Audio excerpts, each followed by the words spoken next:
What happens when a father's love collides with corporate cruelty? This man lost everything defending his daughter, but what happened next will restore your faith in justice. Marcus Thompson thought answering his daughter's emergency call would cost him just a warning. He had no idea it would trigger a chain reaction that would bring an entire motorcycle brotherhood to his doorstep and change his life forever. Stay with me, because this story proves that sometimes your lowest moment becomes your greatest victory. Marcus gripped his phone. Emma's terrified voice cutting through the warehouse noise like a blade. His 8-year-old daughter was stranded at school, bullies surrounding her, tears streaming down her face. Every father knows this moment. When your child needs you, nothing else exists. Marcus dropped everything and ran, not knowing that single act of love would cost him his livelihood, his dignity, and nearly his sanity. But here's what Marcus didn't know: sometimes the darkest moments create the brightest heroes. What happened next will shock you, and it's about to get much more intense. Foreman Bradley Harsh didn't just fire Marcus, he orchestrated a campaign of psychological warfare that would make a grown man weep. Every day, Marcus faced the sneers, the whispered jokes, the cruel laughter that followed him through their small Illinois town like a plague. When Marcus walked into Murphy's grocery with Emma, former co-workers surrounded them like vultures, their mockery echoing through the aisles. "Look who's here. Father of the Year." Bradley's lieutenant, Rick, bellowed. "Better keep that phone on silent, Marcus, or you might lose your unemployment benefits too." The laughter was razor-sharp, designed to cut deep.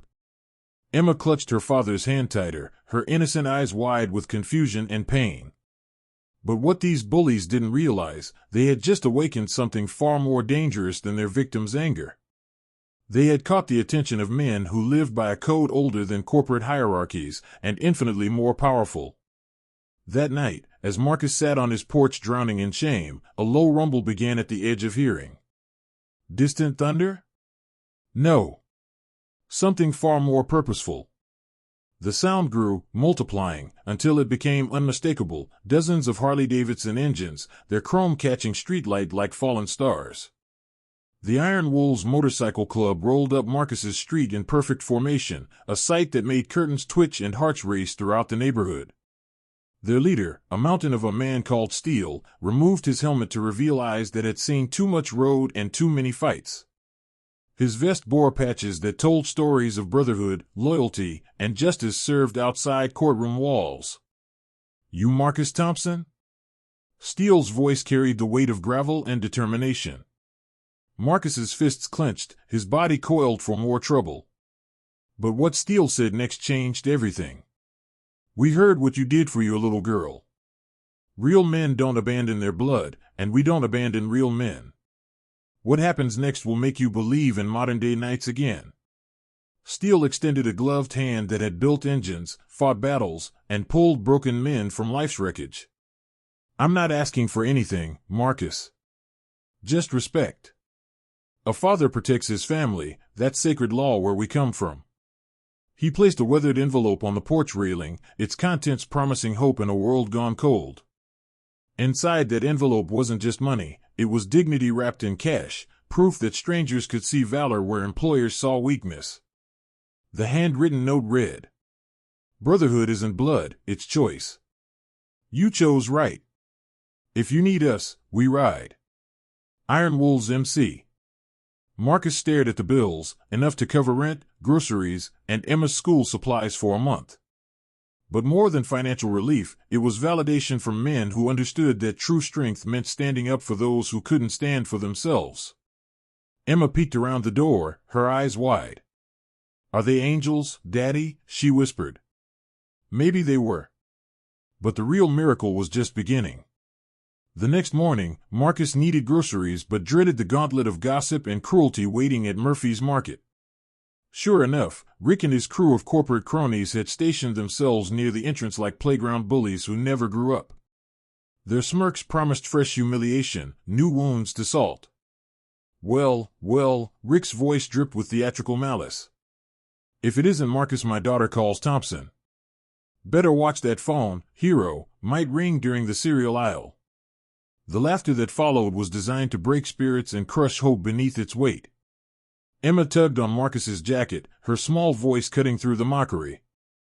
"Daddy, why do they hurt you for loving me?" That question landed like a physical blow, not just to Marcus, but to every decent person within earshot. Several shoppers looked away, ashamed of their silent complicity in this public execution of a good man's reputation.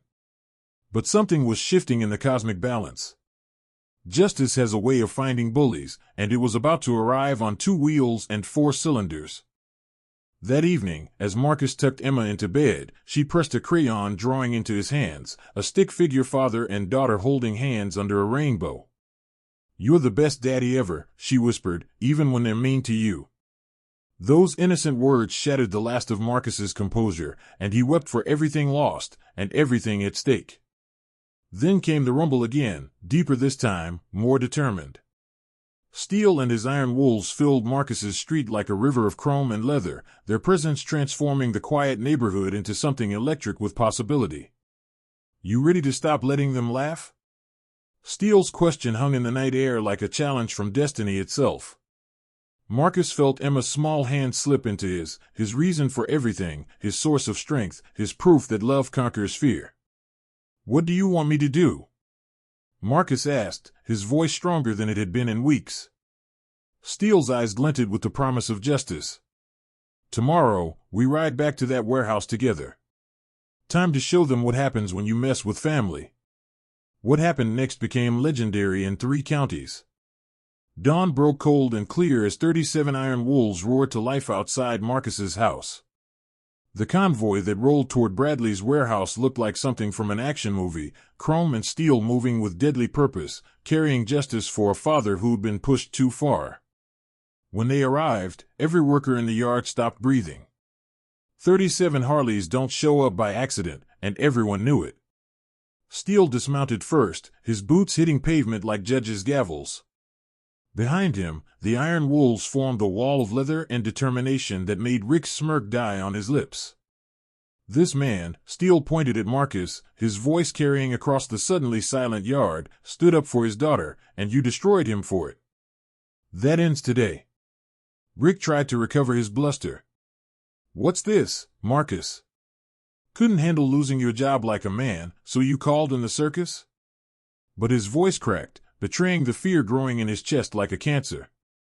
Steele stepped forward, removing his sunglasses to reveal eyes that had seen justice served in ways Rick couldn't imagine. "Son, you've been confusing cruelty with power. Time someone taught you the difference." Marcus found his voice, not the broken whisper of recent weeks, but the roar of a father defending his honor. "I lost my job because I chose being a father over being a slave. If protecting my daughter makes me weak, then I'll wear that weakness like armor. But I won't wear your shame anymore." The yard erupted, not in laughter, but in murmurs of agreement.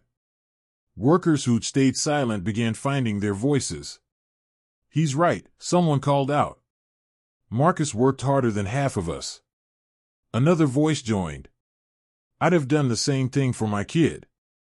Rick's kingdom of mockery crumbled in real time as his subjects remembered their own humanity.